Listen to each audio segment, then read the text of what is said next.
प्यारे विद्यार्थियों, स्वामी Keshavananda online class में आपका पुनः स्वागत है।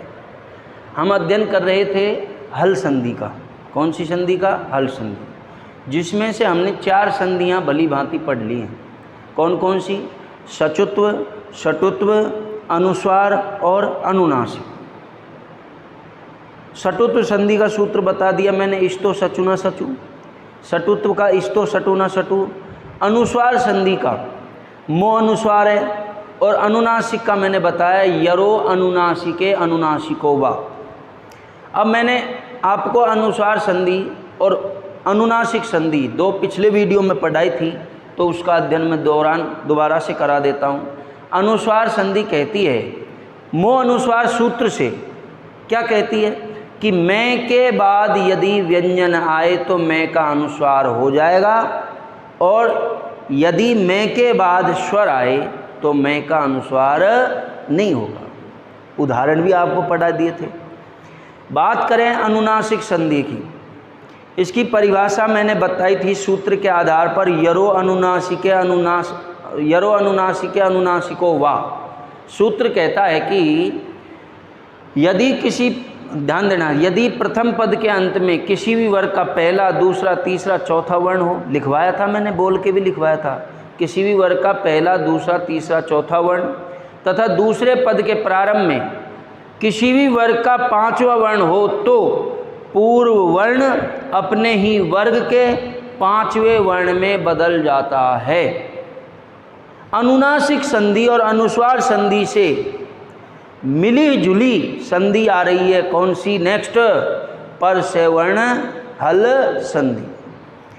अब इसको समझने में भी थोड़ा सा तो ऐसा लगेगा कि सर कुछ समझ में कम आया। जब आप समझोगे, मैंने आपको 3 चीज़ें बताई, देखो, सुनो और समझो, इन पे ध्यान देना है। यानी मैं पढ़ा रहा हूँ जिस पे देखना है, देखो, और फिर सुनने पे भी ध्यान देना है, और समझने पे भी ध्यान देना है। ठीक है? ध्यान देने वाली बात सबसे बड़ी है। अब पर से वर्ण हल संधि क्या कहती है? देखो, पर से वर्ण हल संधि, ये इसका सूत्र क्या है? अनुस्वार से यही पर से वर्ण है। देखो, ये अनुस्वार से यही पर से वर्ण है। नियम नंबर 1, नियम नंबर 1, 2 नियम चलेंगे इसके, और यहाँ पे नियम नंबर 2, ध्यान रखना। नियम नंबर 1 ये सूत्र ही परिभाषित कर देगा प्रथम पद के अंत में क्या हो और दूसरे पद के प्रारंभ में क्या हो कि अनुस्वार हो जाए। ध्यान रखना, अनुस्वार तो होएगा ही नहीं इसमें पर से वर्ण होगा। क्या होगा? पर से वर्ण। अनुस्वार संधि तो हमने पढ़ ली, अनुस्वार क्यों होगा? देखो, प्रथम पद के अंत में क्या हो? अनुस्वार। क्या हो भाई? अनुस्वार। आ गया समझ में? प्रथम पद के अंत में क्या हो? अनुस्वार। दूसरे पद के प्रारंभ में ये हो, ये लिख रहा है ये, तो पर से वर्ण हो जाता है। पर से वर्ण, पर से वर्ण हो जाता है। ये परिभाषा हो गई बच्चों, समझ लो, इसी से ही समझेंगे आप। प्रथम पद के अंत में अनुस्वार हो, क्या हो? अनुस्वार। दूसरे पद के प्रारंभ में ये हो, ये प्रत्याहार सूत्र मैंने आपको माहेश्वरी सूत्रों में देखना, ये से लेकर ये तक कौन कौन से वर्ण आ रहे हैं? किसी भी वर्ग का पहला, दूसरा, तीसरा, चौथा, 5वां वर्ण। किसी भी वर्ग का पहला, दूसरा, तीसरा, चौथा, 5वां वर्ण, और ये वे रे ले, कौन कौन से वर्ण आते हैं इसमें? प्रथम पद के अंत में अनुस्वार हो, दूसरे पद के प्रारंभ में किसी वर्ग का पहला, दूसरा, तीसरा, चौथा, 5वां वर्ण हो, या ये वे रे ले हो, तो अनुस्वार, ये जो अनुस्वार है, ये जो अनुस्वार है, ये लो भाई, बाद वाले वर्ण के पंचम वर्ण में बदल जाता है। बाद वाले वर्ण के पंचम वर्ण में बदल जाता है। ध्यान देना, दोबारा से समझा रहा हूँ। ये जो अनुस्वार है ये बाद वाले वर्ण के, अनुस्वार मिलेगा आपको, ये बाद वाले वर्ण के पंचम वर्ण में बदल जाता है, बाद वाले वर्ण के वर्ग के पांचवें वर्ण में यानी पंचम वर्ण में बदल जाता है। दोबारा से समझो, नियम नंबर 1 मिटाया और समझो। देखिए प्रथम पद के अंत में क्या हो, अनुस्वार, ये लीजिए भाई हमने अनुस्वार कर दिया। दूसरे पद के प्रारंभ में क्या हो, ये, ठीक है, बराबर पर से वर्ण है।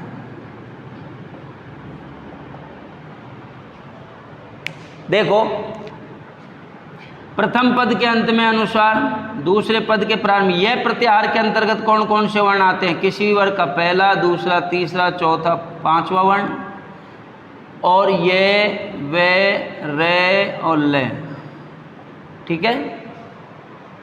अब बात करें ये पर से वर्ण, पर से वर्ण का मतलब क्या है, बाद वाले वर्ण का समान वर्ण, यानी यहाँ समान वर्ण मत कहिए, बाद वाले वर्ण का पंचम वर्ण। ये बाद वाले वर्ण का पंचम वर्ण हो जाता है कौन, अनुस्वार। कौन भाई, अनुस्वार। अब तो आ गया ना समझ में, बाद वाले वर्ण का पंचम वर्ण हो जाता है कौन, पंचम वर्ण हो जाता है अनुस्वार। समझ गए, लिखना स्टार्ट करो। नियम नंबर 1, यदि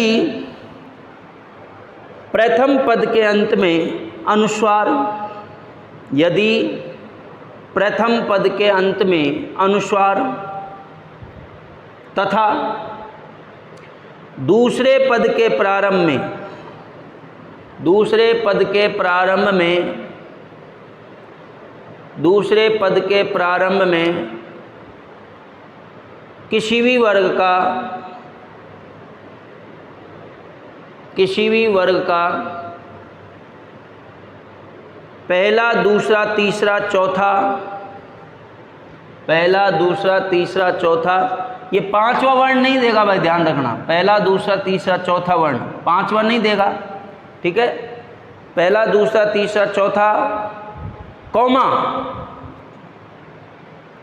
किसी भी वर्ग का, मैंने लिखा है ना, किसी भी वर्ग का पहला, दूसरा, तीसरा, चौथा वर्ण, वर्ण लिख दो, वर्ण कौमा, कौमा, ये वे रे ले, ये वे रे ले, अलंत लगा देना, ये वे रे ले, हो तो,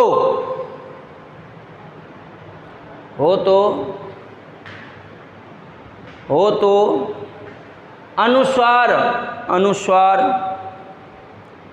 बाद वाले वर्ण के पंचम वर्ण में बदल जाता है, बाद वाले वर्ण के, बाद वाले वर्ण के पंचम वर्ण में बदल जाता है। तो अनुस्वार, तो अनुस्वार बाद वाले वर्ण के पंचम वर्ण में बदल जाता है।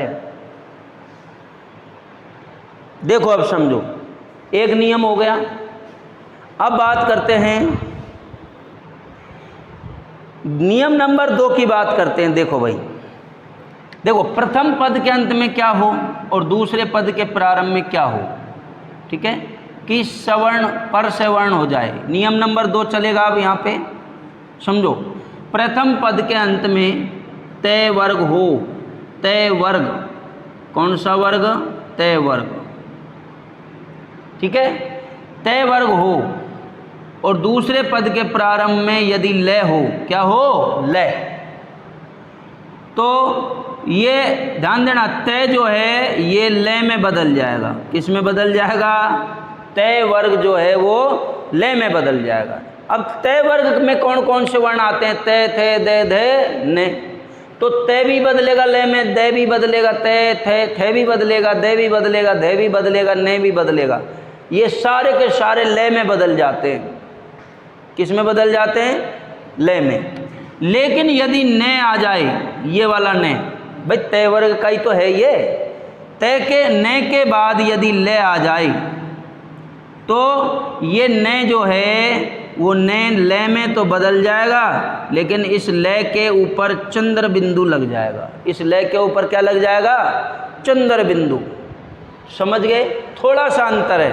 ये नियम नंबर 2 है, पर सवर्ण संधि का ही नियम है ये। बाद वाले वर्ण का समान वर्ण हो रहा है कि नियम तो यही लागू होता है, पर से वर्ण इसी के नाम पे आधार पर रखा है, बाद वाले वर्ण का समान वर्ण। बाद वाला वर्ण कौन सा है? ये है। तो इस तय का समान वर्ण क्या? ले का समान वर्ण क्या है? ले। तो ले हुआ है कि नहीं? इसी के आधार पर ही इसका नाम रखा है कौन सा? पर से वर्ण हल संधि। ध्यान देना, नियम ये होता है इसमें फॉलो मेन, ये भी समझा दिया सूत्र के आधार पर, लेकिन ये सारी चीज़ें आपको ध्यान रखनी है। ये संधि है ना पर से वर्ण, इसी सूत्र इसी उदाहरण पे लागू होती है, नियम नंबर 2 पे। यदि प्रथम पद के अंत में तय हो, तय वर्ग तय थे दे धे ने, तो और दूसरे पद के प्रारंभ में ले हो तो तय वर्ग ले में बदल जाएगा। तय वर्ग किस में बदलेगा? ले में। समझ गए? अब यदि तय वर्ग में आ रहा है तय थे दे धे ने, यदि तय थे दे धे हो तो धे तक तो ये नियम लागू होगा, लेकिन ने आ जाए तो ने में थोड़ा सा हल्का चेंज होगा। ने के बाद यदि ले आवे, ने के बाद क्या आवे? यदि ले आवे तो ने है जो ले में तो बदलेगा, लेकिन चंद्र बिंदु और लग जाएगा। क्या लग जाएगा? चंद्र बिंदु। समझे? लिख लो नियम नंबर 2। यदि नियम नंबर 2, यदि प्रथम पद के अंत में तय वर्ग हो, यदि प्रथम पद के अंत में तय वर्ग हो तथा दूसरे पद के प्रारंभ में लय वर्ण हो, तथा दूसरे पद के प्रारंभ में लय वर्ण हो, तथा दूसरे पद के प्रारंभ में लय वर्ण हो तो तय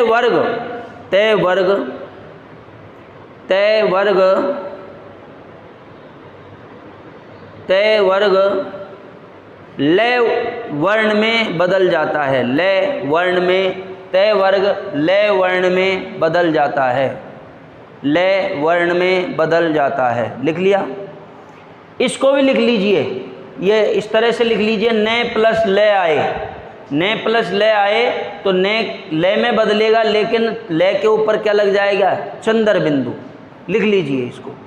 इस तरह से डायग्राम समझ में आया हो तो डायग्राम बना लीजिए। यदि आपको डायग्राम से अच्छा समझ में आ रहा है तो डायग्राम बना लीजिए, वीडियो रोक करके आप कॉपी में आराम से लिख सकते हैं। ठीक है? कहीं ऐसा नहीं कि गुरुजी तो आगे निकल गए हम पीछे रह गए। अरे वीडियो रोक सकते हो आप, वीडियो रोक करके आप लिख सकते हो। ठीक है ना? अब आप बात करते हैं, अब देखो नियम नंबर 1 अम धन कित। अब देखो मैं ए के बाद क्या लग रहा है? अनुस्वार। प्रथम पद के अंत में अनुस्वार है कि नहीं? है। और दूसरे पद के प्रारंभ में पहला वर्ण भी आ गया। तो पहला वर्ण ये क्या है? कै। अब कै का पंचम वर्ण करो, कै खे गे घे ने। अब ये ने में बदलेगा कौन? अनुस्वार। ये लिख लीजिए, ये ने में बदल दिया। अब कित जोड़ दो इसमें, कित क्या बन जाएगा? अंकित है। क्या बनेगा? अंकित है। देखो दोबारा से समझो, ये अनुस्वार है जो इसमें बदल दिया हमने, ने में। किस में बदल दिया? ने में। और कित है ऐसे भी लिख सकते हो, और अंकित है ऐसे भी लिख सकते हो। समझ गए? मुम ये लो, अनुस्वार आ रहा है कि नहीं आ रहा? प्रथम पद के अंत में सब में देख लो अनुस्वार है कि नहीं, देख लो यहां से लेके यहां तक। ये उदाहरण नियम नंबर 1 के हैं। 1 नंबर लिख रखा है आपको, नियम नंबर 1 के उदाहरण है ये, जो आपको उदाहरण लिख रखे हैं नियम नंबर 1 के हैं। प्रथम पद के अंत में अनुस्वार आ रहा है कि नहीं आ रहा? आ रहा है। अगला उदाहरण है बच्चों, प्रथम पद के अंत में अनुस्वार है, बाद में देखो च वर्ण है, च छे जे झे ने, तो यह अनुस्वार है, इस वाले ने में बदलेगा। ठीक है? और चति जोड़ दीजिए, मुंचति। समझ गए? मुम धन डणम। अब ये देखो डे कौन से वर्ग का है? टे वर्ग का। टे ठे डे ढे ने, तो ये जो अनुस्वार है इस वाले ने में बदलेगा, मुंडनम। समझ गए? नंद नम धन दति। अब ने के ऊपर अनुस्वार है और ये दे वर्ग दे है, दे वर्ण कौन से वर्ग का है? ते वर्ग का। ते थे दे धे ने, तो अनुस्वार जो है ने में बदलेगा, नंदती ऐसे। कम धन पते, देखो कै के ऊपर अनुस्वार है, अनुस्वार ध्यान रखना, अनुस्वार है, अनुस्वार कौन से वर्ण में बदलेगा? पे फे बे भे में बदलेगा। कम पते, त्वम धन करोशी, ध्यान दें त्वे के ऊपर अनुस्वार है। अब कै है बाद में, कै का पंचम वर्ण करो, कै खे गे घे ने, तो त्वंग ये कर दिया हमने, ये ने पंचम वर्ण हो गया करोशी, त्वंग करोशी, इस तरह से लिख सकते हैं। शत्रुम धन जयती, शत्रु, अब ये अनुस्वार जो है वो जय, जय कौन से वर्ग का है? च वर्ग का। अब च का पंचम वर्ण करो, च छे जे जय ने, ये ने में बदल गया जयती, जय ये ती, इस तरह से बनेगा। समधन प्रक्तऊ, अब प्रे अनुस्वार किस में बदलेगा? पे, पे का पंचम वर्ण पे फे बे भे में बदल जाएगा, प्रक्तऊ, प्रक्तऊ, संप्रक्तऊ।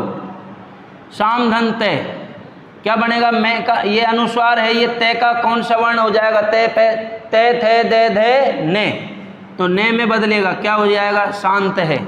समधन पति, पे का पंचम वर्ण क्या है? पे फे बे भे में, क्या हो जाएगा? संपत्ति। और समधन धी क्या हो जाएगा? संधि। मैंने आपको प्रारंभ में ही संधि करवाते समय कहा था, संधि में भी कौन सी संधि है? पर से वर्ण हल संधि।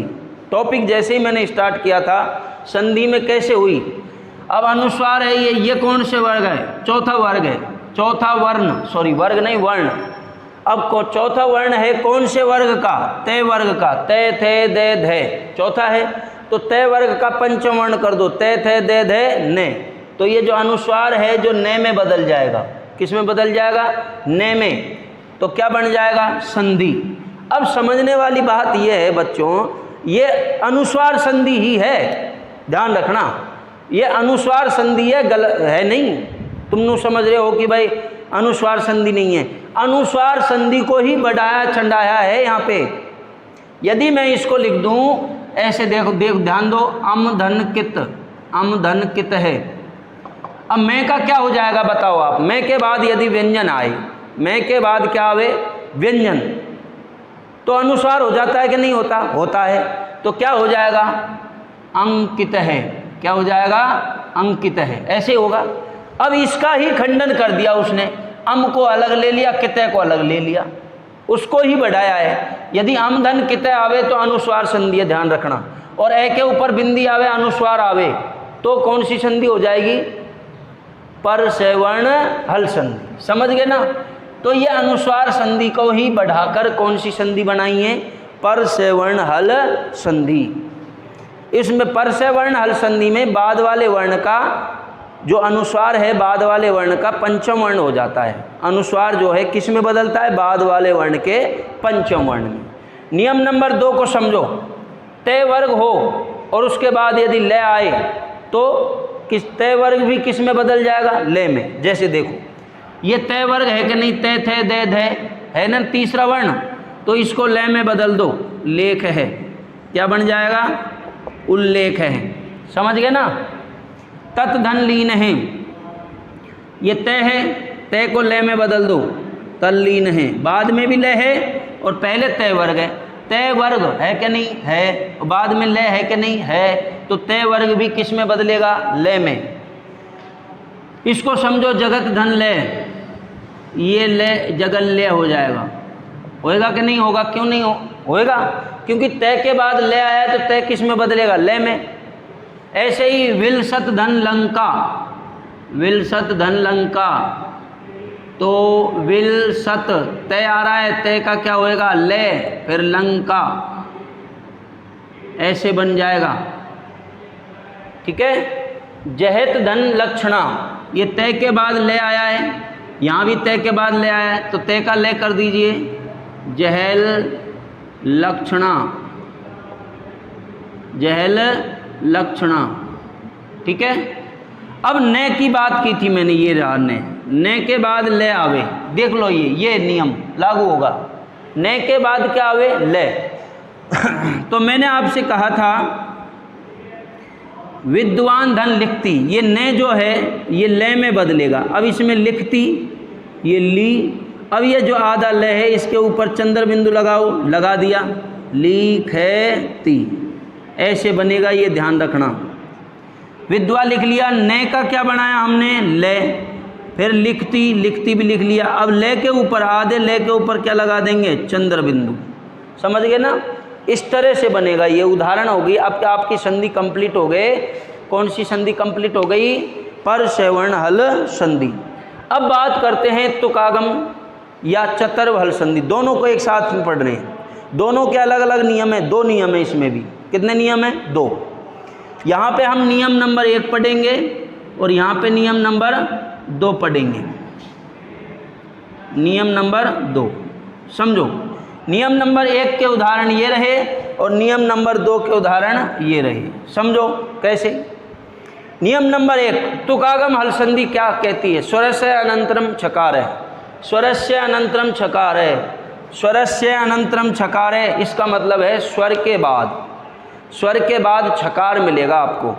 प्रथम पद के अंत में स्वर हो, क्या हो? स्वर। नियम नंबर 1, प्रथम पद के अंत में क्या हो? स्वर हो, और दूसरे पद के प्रारंभ में क्या हो? छकार हो। क्या हो भाई? छकार, छकार हो।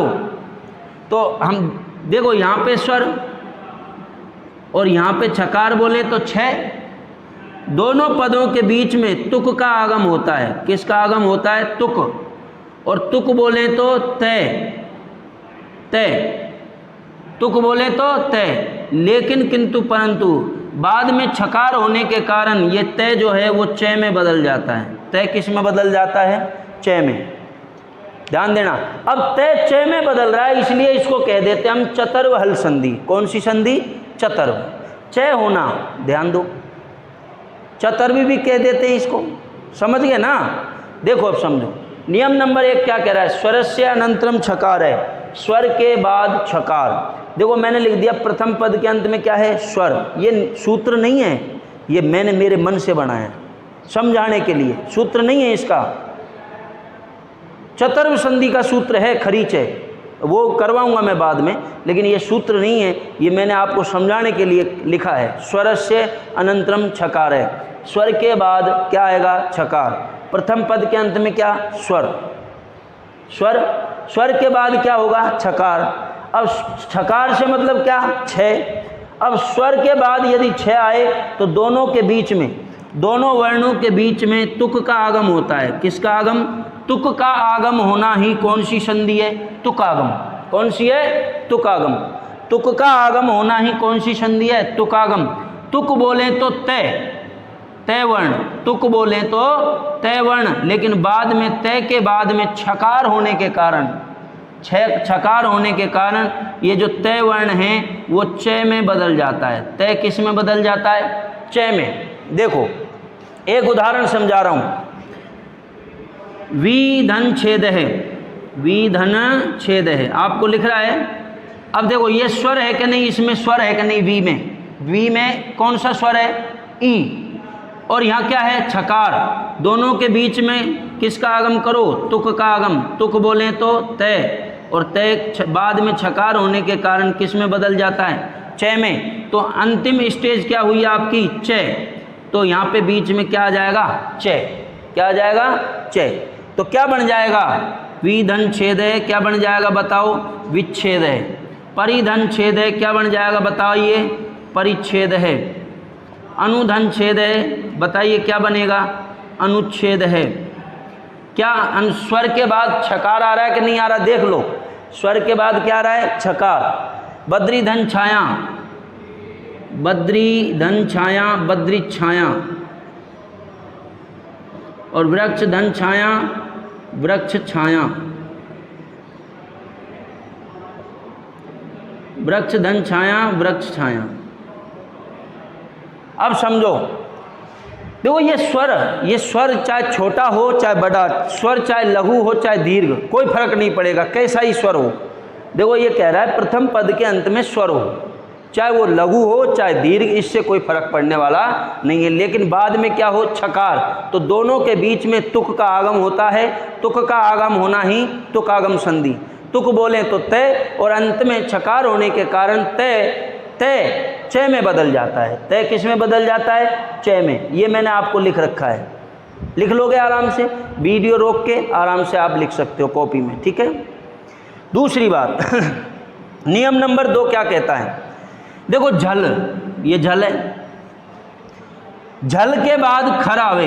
देखो चतुर्व संधि पढ़ा रहे हम, मैंने निशान भी लगा रखा है, तुकागम संधि का ये मैंने लिख रखा है, स्वरस्य अनंतरम छकार। और चर्तव हल संधि को हम कहते हैं, कौन से सूत्र से प्रदर्शित करें, खरीचय, खरीचय सूत्र से समझेंगे, ठीक है। खरीचय चर्तव संधि आ रही है, ध्यान रखना। तुकागम भी पढ़ा रहा हूँ, उसके साथ में चर्तव भी संधि पढ़ रहे हो आप। चर्तव संधि सूत्र है खरीचय। क्या कहता है ये, झल के बाद यदि खर आवे, क्या आवे, झल के बाद यदि खर आवे। नियम नंबर 2, नियम नंबर 2, नियम नंबर 2, झल के बाद, ये झल के बाद क्या आवे, खर, क्या आवे भाई, खर। झल के बाद क्या आवे, खर, तो प्रथम वर्ण हो जाता है। कौन होगा प्रथम वर्ण, ये जो झल है ना, ये झल प्रथम वर्ण में बदल जाता है। कैसे भाई, ध्यान दें, यहाँ पे समझने वाली बात यह है, देखो झल के अंतर्गत कौन कौन से वर्ण आते हैं, झल के अंतर्गत कौन कौन से वर्ण आते हैं, किसी भी वर्ग का पहला, दूसरा, तीसरा, चौथा वर्ण। झल के अंतर्गत किसी भी वर्ग का पहला, दूसरा, तीसरा, चौथा वर्ण। फिर ये से और ये से और है, ये वर्ण, ठीक है। खर, खर प्रत्याहार के अंतर्गत कौन कौन से वर्ण आते हैं, खर प्रत्याहार के अंतर्गत वर्ण आते हैं किसी भी वर्ग का पहला, दूसरा वर्ण और शय और शय आए तो ये वर्ण पहले वर्ण में बदल जाएंगे। कौन से वर्ण में, पहले वर्ण में। ये वर्ण कौन से वर्ण में बदल जाएंगे, पहले वर्ण में। समझो कैसे, पहला वर्ण क्यों, चर्तव संधि क्यों कहते हैं, चय आदि होना ही चर्तव संधि। चय कौन सा वर्ण है पहले तो ये बताओ, पहला है कि नहीं। टे कौन सा है, पहला। ते कौन सा है, पहला। पे कौन सा है, पहला। समझ गए ना। तो चय पहला वर्ण है, तो पहला वर्ण होना ही कौन सी संधि, चर्तव संधि। भाई तुकागम कह रहे थे हम, तुक का आगम होना ही तुकागम संधि। चय कौन सा वर्ण है, पहला वर्ण होना ही कौन सी संधि, चर्तव संधि। समझ गए ना। देखो दोबारा से समझ लीजिए, मैंने मिटा दिया, दोबारा से समझो। झल के बाद यदि खर आए तो प्रथम वर्ण हो जाता है। कौन सा वर्ण, प्रथम वर्ण। झल के अंतर्गत किसी भी वर्ग का पहला, दूसरा, तीसरा, चौथा वर्ण और शय है। और खर के अंतर्गत किसी भी वर्ग का पहला, दूसरा वर्ण और शय ये वर्ण आए तो पूर्व वर्ण पहले वर्ण में बदल जाएगा। पूर्व वर्ण अपने ही वर्ग के पहले वर्ण में बदल जाता है। पूर्व वर्ण अपने ही वर्ग के पहले वर्ण में बदल जाता है। लिखना स्टार्ट करो। यदि नियम नंबर 2 डाल लेना, यदि नियम नंबर 2 में यदि प्रथम पद के अंत में किसी भी वर्ग का पहला, दूसरा, तीसरा, चौथा वर्ण हो, पहला, दूसरा, तीसरा, चौथा वर्ण हो। 1 2 3 4 से समझ रहे हो ना, पहला, दूसरा, तीसरा, चौथा वर्ण हो, तथा दूसरे पद के प्रारंभ में तथा दूसरे पद के प्रारंभ में,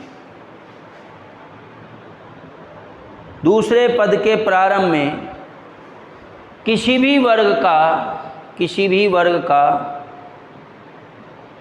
वर्ग का पहला दूसरा वर्ण कॉमा से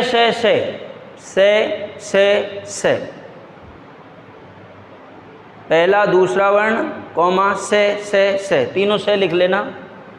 हो तो पूर्व वर्ण अपने ही वर्ग के ये पूर्व वर्ण अपने ही वर्ग के प्रथम वर्ण में बदल जाता है। प्रथम वर्ण में बदल जाता है। अब सुनो, इधर देखो, तीसरा वर्ण है ये, नियम नंबर 2 के उदाहरण है। सद तीसरा वर्ण है। तीसरा वर्ण आ रहा है कि नहीं आ रहा? आ रहा है।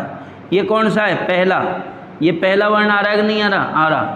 तो दै कौन से वर्ग का है? तय वर्ग का। दै का पहला वर्ण कौन सा वर्ग है? तय। तो तय का पहला वर्ण तय होगा, ये तय में बदल जाएगा, तो क्या होएगा? सत्कार है। ऐसे ही ये हो जाएगा विपत्त काल है। पूर्व वर्ण अपने ही वर्ग के, ध्यान रखना, पूर्व वर्ण अपने ही वर्ग के पहले अक्षर में बदलेगा। ये तय दै, ये देखो ये से आ रहा है, ये वाला से आ रहा है ना बाद में।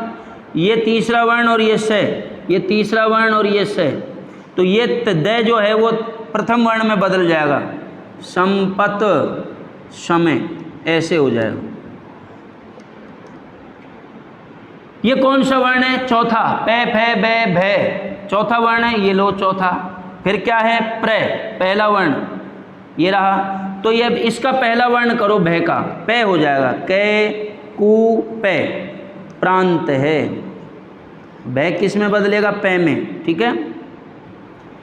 उद्धन पन्न है। तय, ये दै है, दै का प्रथम वर्ण उत्पन्न है।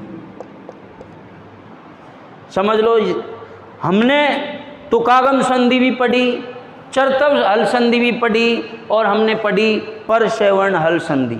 तो विद्यार्थियों, मैंने बहुत अच्छे ढंग से आपको समझाया है। समझ में नहीं आया तो वीडियो दोबारा से चला के रोक के समझ के आप कर सकते हो। कोई भी समस्या हो विद्यालय में आके संपर्क करें।